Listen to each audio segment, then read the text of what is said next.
Galerinha, vamos voltar para nossa revisão. Então, agora vamos para a respiração, né? Então, nós temos duas respirações. Temos a respiração pulmonar e a respiração celular. Como assim, professora? Duas respirações? Então, quer dizer que eu fico respirando duas vezes? Não.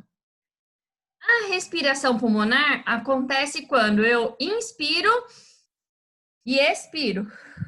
Nesse processo, eu vou fazer o quê? Eu vou encher meus pulmões de oxigênio e vou expelir o dióxido de carbono. Isso acontece na minha respiração pulmonar, ok?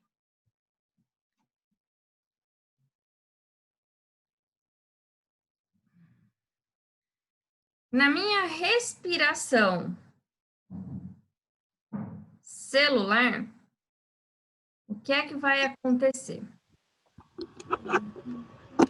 Na minha respiração celular, lá na organela chamada mitocôndria, tá? A gente vai encontrar uma quantidade de glicose, tá?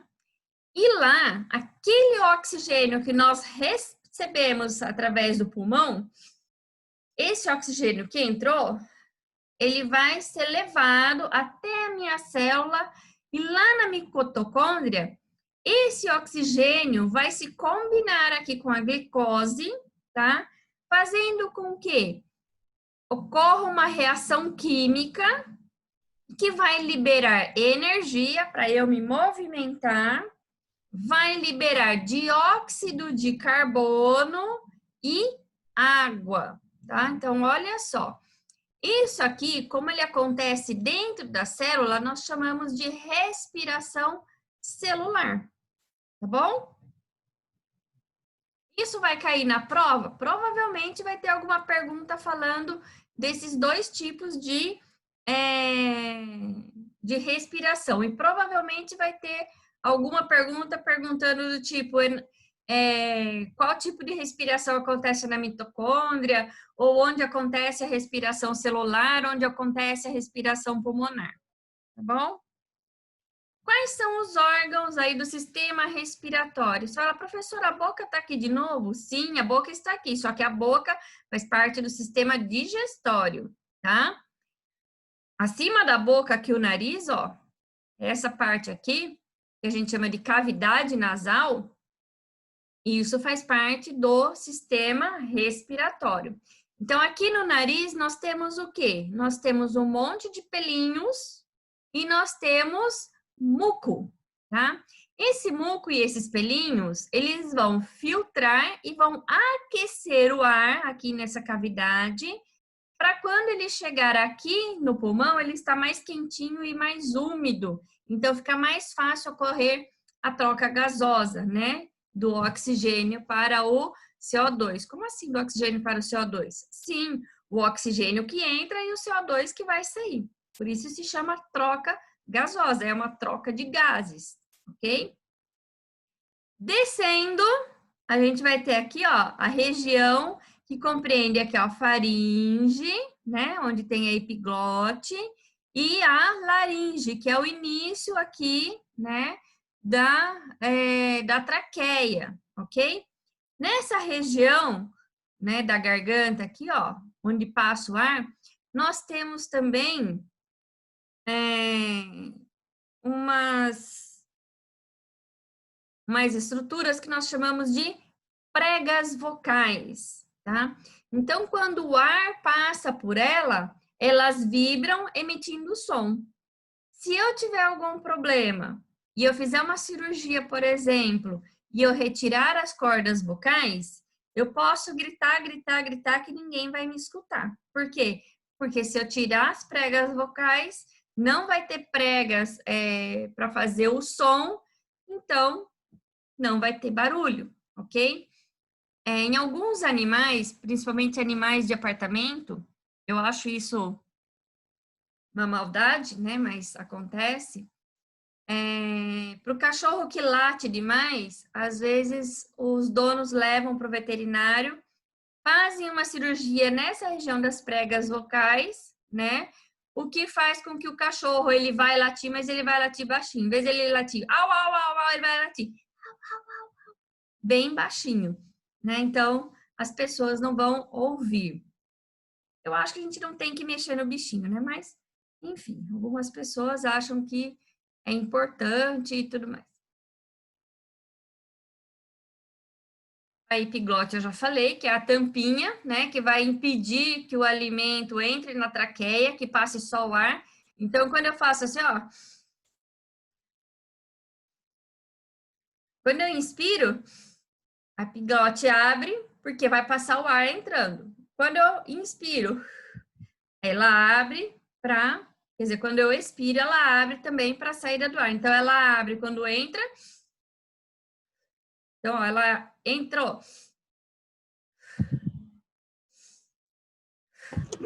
Professora, posso fazer uma pergunta? Sim, Arroto também também sai da epiglote, certo? não, Não? não. O arroto é a quantidade de ar que entra no estômago e sai. E faz barulho por quê? Porque como é ar que está saindo, passa pela corda vocal e faz barulho. Mas não Porque toda vez que eu pode. arroto, sai. O que acontece com a epiglote é o soluço. O soluço sim, mas o arroto não. Ok? Só era dúvida mesmo. Descendo, vamos continuar descendo. Nós temos a traqueia. Olha só que bonitinha que é a nossa traqueia. Fala, nossa, professora, é cheia de bichinho peludinho. Não. Esse daqui são os cílios, né, que tem na traqueia, que vão a eliminar bactéria que possa ter entrado, né? Vai ajudar a levar os muco para cima. Então, esses cílios aqui, ó, eles ficam assim, ó, batendo, batendo, batendo, tá? E eles também vão ajudar a filtrar o ar que entra. Olha que interessante, né? Brônquios e bronquíolos. Então, quando chega lá no final da traqueia, a gente tem uma divisão da traqueia. Essa divisão da traqueia nós chamamos de brônquios, tá? Que é a divisão da traqueia. Quando a pessoa tem bronquite, é essa região aqui, tá? Essas ramificações aqui, que acontece o quê? Você tem aí um fechamento dessa região, tá? E aí, o que que eu faço? Eu vou usar um broncodilatador. O que que o broncodilatador vai fazer? Ó, então, aqui é o meu brônquio, certo? Quando eu tenho bronquite, ele se fecha. Se eu tomo o broncodilatador, ele vai abrir novamente. E aí a pessoa consegue respirar. Então, é diferente eu respirar com esse calibre e respirar com esse calibre. Então, diferente, né? Então, é mais fácil você respirar com um calibre maior, né? Com maior abertura aí dos brônquios, ok? E os brônquios e bronquíolos vão vão finalizar nos alvéolos. Então, aqui nas pontinhas de cada bronquíolo, nós temos o quê? Os alvéolos, tá? Tá cheio de alvéolo pulmonar aqui. Então, essa constituição aqui de bronquíolos e alvéolos é que vai constituir aqui todo o nosso pulmão. E por conta dessa característica, o nosso pulmão parece uma esponjinha úmida, tá? Ele é bem úmido aqui, ok? Aqui embaixo nós temos o diafragma. Lembra que eu falei para vocês na outra aula da bexiga de baixo que a gente puxa? Então, o diafragma é o que vai para baixo. E nós temos também o músculo intercostal, que você puxa ele para trás e puxa o diafragma para baixo. Com isso, o pulmão faz o quê? Expande, enche de ar. Quando você empurra o músculo intercostal e empurra o diafragma, o pulmão se comprime e aí expele o ar para fora. Pulmão, né? O pulmão direito tem 3 lobos, né? Ou seja, 3 partes aqui, ó. 1, duas, e essa terceira parte pequenininha. E o esquerdo, né, que é um pouquinho maior, tem duas partes. Por que que não tem três partes? Porque aqui no meio, ó, fica encaixado o coração. Então, o coração fica encaixadinho aqui, protegido pelos pulmões. Então, olha lá, os movimentos respiratórios. Então, na inspiração, o diafragma baixa, né? Ele se contrai, vai para baixo, e o intercostal puxa para trás. Na expiração, o diafragma relaxa, indo para cima, né? E o músculo intercostal também relaxa, indo para frente. E aí, contrai o pulmão, fazendo o ar sair. Se eu tiver alguma pergunta dessa na prova, eu não vou falar do músculo intercostal, vou falar só do diafragma, ok? Então, pode estudar essa parte que eu acho que vai ter alguma perguntinha sobre isso. Cuidados com a saúde, né? Então, importante, beber bastante água. Por quê?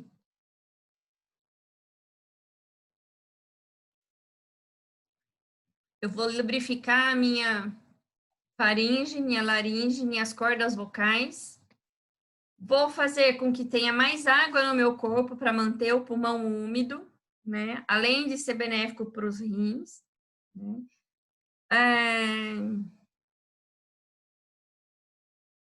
Ter hábitos de higiene, ó, lavar a mão constantemente para evitar gripe, pneumonia, tuberculose e, hoje em dia, o coronavírus, né? Que é uma inflamação, uma infecção que acontece nos pulmões, semelhante à gripe, só que tem sintomas diferentes da gripe. Além dos sintomas de gripe, né, tem outros sintomas aí que agravam aí a situação da pessoa, do paciente. Evitar de usar lenço de tecido, né, quando tá gripado. Evitar ficar com a mão, né, toda hora no olho, na boca, no nariz. Copo, talher, né? Ah, vem cá, meu amor, vamos comer junto. E uma bocadinha para um, uma bocadinha para outro. Por quê? Se eu tiver com gripe, amor, se meu amor tiver com gripe, passa para mim. Então, por quê? Porque ali naquele alimento vai ter ali a saliva e na saliva vai ter presente aí as bactérias ou vírus da gripe, por exemplo, se eu tiver com gripe, ok? Manter os ambientes sempre ventilados, né? Isso é importante. Ah, professora, mas está um frio danado. Ok, você não precisa deixar a janela 100% aberta, mas deixa um pedacinho aberta. Esse pedacinho vai fazer toda a diferença na sua vida, tá? Você não vai sentir tanto frio, mas vai ser o suficiente aí para deixar você respirando melhor, né? As pessoas que têm asma, né, que têm aí, nascem já com essa deficiência aí da respiratória, né? Tem bastante complicação aí no inverno, por quê? Porque o ar fica muito seco, o pulmão ele parece que ele gruda, né? E a pessoa tem maior dificuldade aí de respirar. Então a pessoa precisa fazer bastante inalação para umidificar, né? Tem a medicação que ajuda ali a expandir os brônquios, a expandir, né, a região dos alvéolos para a pessoa poder respirar, ok? Quem quiser saber um pouquinho mais sobre o soluço, ó, dá uma lidinha aqui nesse trecho. Circulação, né? Então, aqui, esse monte de veias, artérias e capilares compreendem aí o sistema cardiovascular. Por que cardiovascular? Cardio, por conta do coração, e vascular, por conta dos vasos e artérias. Por isso se chama cardiovascular, ok? Então, o coração, ele fica nesse espaço aqui, chamado mediastino, tá? Que fica entre os dois pulmões. Então, fica no meio do tórax, entre os dois pulmões, ok? Neles distinguem-se 4 câmaras, 2 átrios e 2 ventrículos. Então, aqui, ó, 2 átrios, que é a parte de cima, e 2 ventrículos, que é a parte de baixo, tá? Ele é formado pelo músculo estriado cardíaco, tá? Que também é chamado de miocárdio. Pode ter alguma pergunta referente aí ao músculo cardíaco, o nome dele, né? E o movimento que ele faz, a gente chama de sístole e diástole. Então, sístole é quando ele contrai, e quando ele relaxa é diástole. Então, sístole, diástole, tá? E como acontece? Então, enquanto em cima está fazendo sístole, embaixo está relaxado, diástole. Quando contrai embaixo, em cima, relaxa. Então, por isso que eu falei ontem, né, de sístole, diástole, sístole, diástole, sístole, diástole, sístole, diástole, né? Então, contraiu sístole, relaxou diástole, contraiu sístole, relaxou diástole. Embaixo a mesma coisa, contraiu sístole, relaxou diástole. Então, como é que vai acontecer? Acontece primeiro a sístole em cima, diástole embaixo, depois sístole embaixo, diástole em cima, sístole em cima, diástole embaixo, sístole embaixo, diástole em cima. Então, sístole, diástole, sístole, diástole, sístole, diástole, sístole, diástole, sístole, diástole, sístole, diástole, sístole, diástole. Entenderam? Acontece aí ao mesmo tempo. E geralmente, um coração ele bate aí por volta de 70 vezes por minuto. Quando se é bebê, ele pode bater mais do que isso. Acho que pode bater até 100, 120 por minuto. Quando se é bebê, porque o corpinho é pequenininho, então mais fácil para bombear. Conforme vai crescendo, vai diminuindo, né? Na fase adulta, como no meu caso, então já fica em torno de 70, 72 até 75 batimentos por minuto, tá? Se alguns de vocês aí lembram que vocês falaram, professor, o meu deu 64, deu 65. Se você for fazer o teste certinho, bonitinho, como se deve, vocês vão ver que ele vai dar um valor um pouquinho diferente, tá? Mas então quer dizer que eu tenho algum problema? Não. É normal para faixa etária. Cada faixa etária tem um nível normal aí de frequência cardíaca, de batimentos cardíacos, ok? Então, olha só. Aqui tem um monte de nome, né? Se falar Jesus amado, né? Então, o azul é o sangue que está pobre em oxigênio, tá? Então, ele vem aqui, ó, vem pela veia cava superior, que é a veia que vem daqui de cima, do cérebro. E também vem da artéria pulmonar, que é da artéria que está vindo do corpo e vai vir para o coração. Então, vai vir para cá. Entrou aqui, daqui, ele vai ser mandado para o pulmão, ok? Então, ele vai para o pulmão a partir pela artéria pulmonar. Depois, ele vai voltar do pulmão pela veia pulmonar e vai ser jogado no corpo pela artéria aorta. Professora, eu vou morrer com isso. Não se preocupe. Embora existe sim perguntas sobre isso, mas eu não vou colocar, porque é uma pergunta que é meio complexa, então eu não vou pôr para vocês, tá? Mas eu posso pôr, por exemplo, quais são os movimentos do coração, qual é o músculo do coração, quantas cavidades ele tem. Então, você tem que falar, tem 2 átrios e 2 ventrículos, ok? Isso eu posso perguntar. Aqui, ele está explicando como é que funciona, né? Aquilo que eu falei para vocês, né? Então, vem aqui, né? Então, ó, saiu do corpo, veio aqui pelas veias, entrou no coração, vai lá para o pulmão, recebeu oxigênio, volta aqui, né? Vem pelo átrio, vai para o ventrículo e vai para o corpo novamente. Perdeu o oxigênio, trocou o oxigênio por CO2, volta para o coração, passa pelo átrio direito, ventrículo direito e vai para o pulmão. recebeu o oxigênio, ficou rico em oxigênio, volta pela veia pulmonar, entra pelo átrio, passa para o ventrículo e é bombeado para o corpo, tá? Não se preocupem, não vou perguntar sobre isso, mas eu posso perguntar qual a diferença entre artéria, veia e capilar. Então, ó, artérias são vasos que transportam sangue do coração para os tecidos. As veias são vasos por onde o sangue flui das diversas partes do corpo para o coração. Então, artéria do coração para os tecidos, veia do tecido para o coração. E capilares são as ramificações mais finas dos vasos sanguíneos. Então, ficou bem fácil, certo? Pequena circulação. Então, a pequena circulação é o que acontece aqui dentro do coração, tá bom?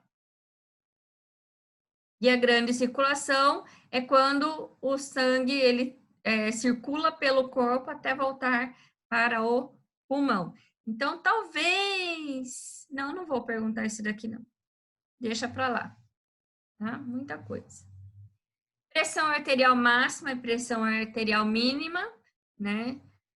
Então, a máxima é chamada de pressão sistólica e a mínima de diastólica. Também não vou perguntar sobre isso. Olha só que professora boazinha, hein? Mas posso fazer alguma coisa referente a essa questão aqui, ó, observe a seguir os fatores de risco que podem causar hipertensão, o infarto e o acidente vascular, ok? Então, estudem essa parte aqui dos cuidados, tá? Pode ser que tenha alguma pergunta relacionada com essa questão aqui, ok? Olha só como as nomenclaturas vão evoluindo. Quando eu comecei a estudar, lá no ensino fundamental, ensino médio, a gente falava derrame cerebral, porque era o extravasamento de sangue no cérebro. Depois virou AVC, acidente vascular cerebral, né? Porque a gente sabia que tinha de dois tipos. O isquêmico, onde não chega o sangue, e o hemorrágico, quando o sangue sai para fora, enchendo aqui a cavidade do crânio. E agora mudou para acidente vascular encefálico, né? Então, olha só que coisa interessante, né?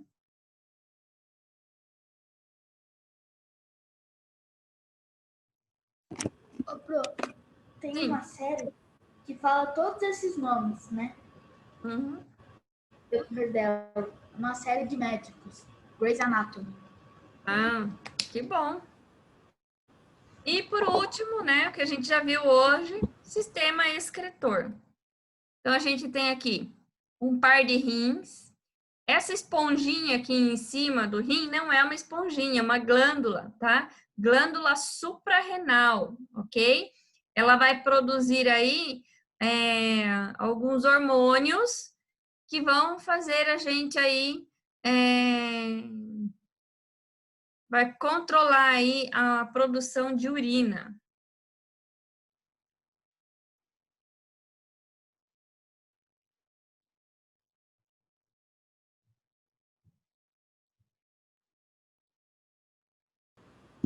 Professor, Sim, falando em urina, posso ir ao banheiro rapidinho?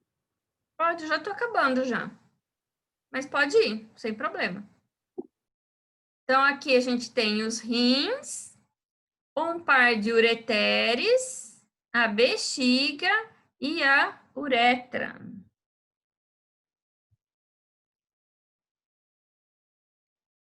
Então, olha só, né? O tamanho do rim, cerca de 10 centímetros de comprimento.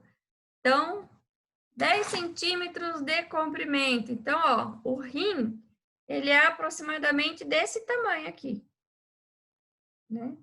Não é muito grande, não.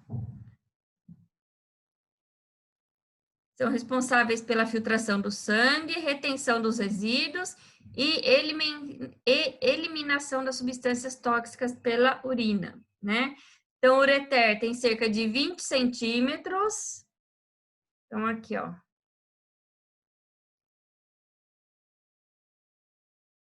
Tem mais ou menos esse tamanho aqui, tá? Ó, quase do tamanho do meu rosto, né?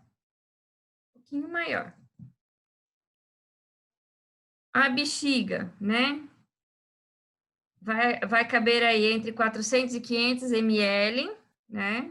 De urina. Quando chegou aqui nos 500 ml, você já já está explodindo de vontade de ir ao banheiro. Se passar dos 500 ml, você vai fazer xixi na roupa. Então, corra para ir ao banheiro. E a uretra, né, que é o canal que vai levar para fora. No homem, ele é um pouco maior do que na mulher. Onde ocorre a filtração, né, e a formação do sangue. A pressão arterial, pressão sistólica, que é bem forte, ela vai fazer com que o sangue ele saia daqui ele saia daqui da artéria, tá? Vai sair daqui da artéria por alta pressão e vai entrar nos néfrons, tá? Só que vai entrar só a parte líquida com as substâncias dissolvidas na parte líquida. As hemácias, que é a parte sólida, os glóbulos brancos, que são partes sólidas, não entra aqui dentro desse tubo aqui, ó. Esse tubinho aqui, ó, todo retorcido que vocês estão vendo, esse tubinho, todo enroladinho aqui, isso é o néfron, tá? Então, nós temos milhares desses tubinhos retorcidos, dentro de cada uma dessas almofadinhas aqui, tá? Então, cada um deles, ele é envolvido aqui pelo fiozinho vermelho, tá? Esse fiozinho vermelho aqui, nós chamamos de capilar sanguíneo, que é proveniente da artéria renal, tá? Depois que foi filtrado o sangue, que ele tá limpinho, bonitinho, já está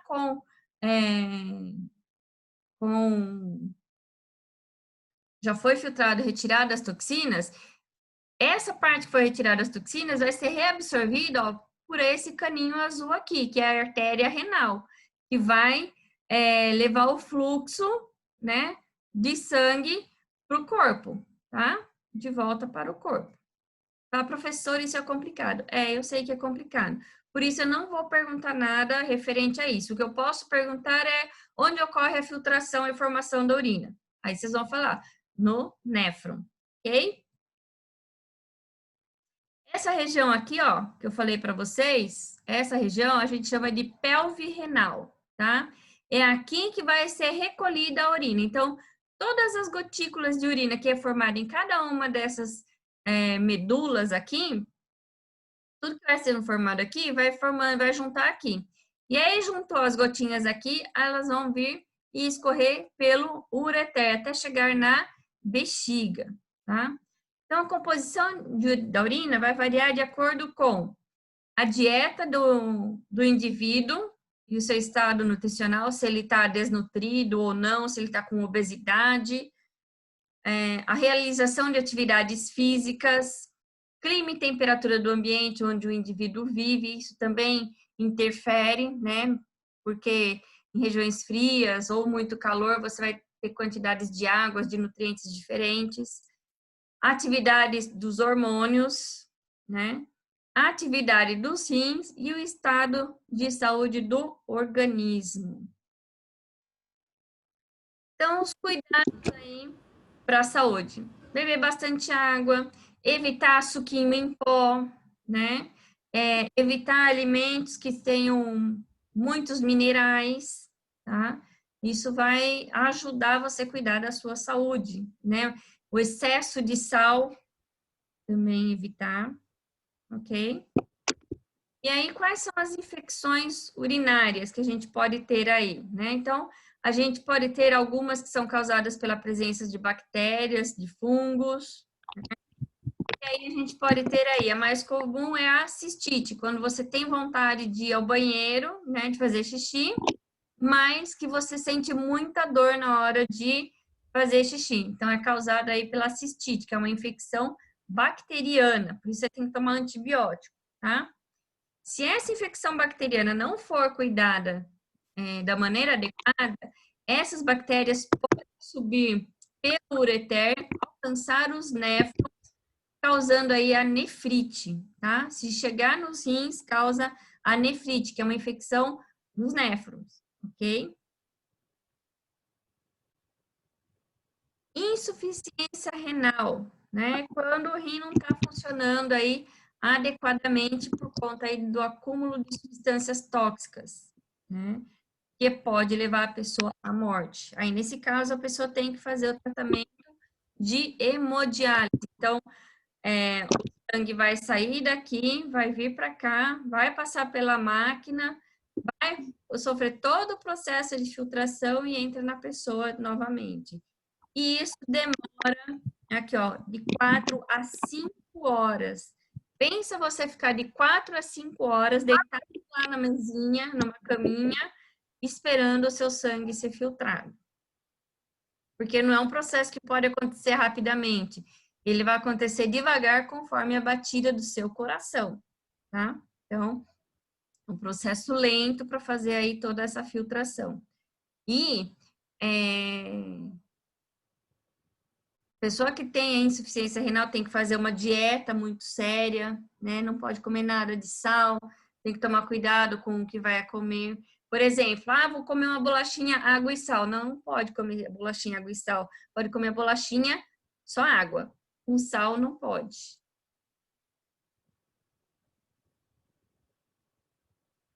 Bom, tem alguém querendo entrar que eu não sei quem é, então eu não vou dar autorização.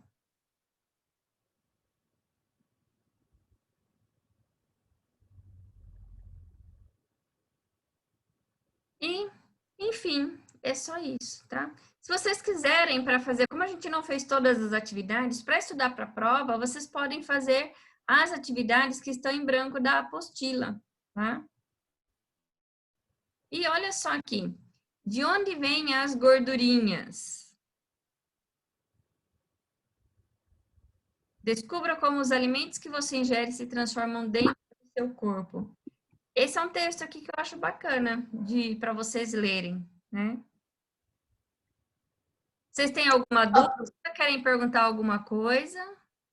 Professora, acho que eu vou ler com bastante vontade, assim, porque eu também quero saber de onde que vem todas essas gordurinhas aqui. Uhum. Já não vem nenhuma pergunta. Alguém tem alguma dúvida? Querem perguntar alguma coisa? Sem nenhuma dúvida. Não? Então tá bom, agora é só estudar para a provinha. Ê, delícia de provinha. Tem 6 alunos, professora, tem 6 alunos, só 2 estão com a câmera aberta. É, né? Tem problema não. Agora sim. Sora, olha que blusa maravilhosa, perfeita, né, do Guilherme? Ficou pegando a blusa do menino? Tadinho. Letícia, qual a escala de dor de 0 a 10 da dor quando se tem AVC? Não faço a menor ideia. Não sei te responder. Você mesmo. Porque eu não sei, é uma dor de cabeça muito forte, né, que a pessoa sente. Mas, às vezes, a pessoa não sente também. Pode acontecer, da pessoa nem perceber. A pessoa só, se tiver alguém conversando com a pessoa, percebe que ela está tendo um AVC porque ela começa a falar todo enrolado, né? Aí você pede para a pessoa, levanta os braços, um ela consegue levantar e o outro não, né? Um lado vai ficar caído, né? Pode ser o direito ou pode ser o esquerdo, porque a gente tem os dois lados, né? Do lado direito e do lado esquerdo. Então, se eu tiver um derrame, um AVC do lado esquerdo, vai afetar meu lado direito. Se eu tiver um AVC do lado direito, vai afetar meu lado esquerdo. Então, isso depende. Por que o ai, Letícia?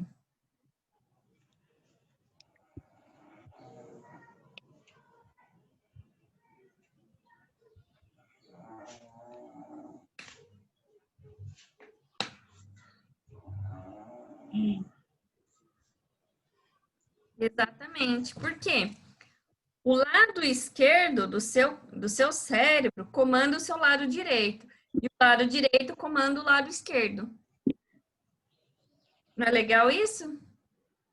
Que top. Não, É, não é legal, não.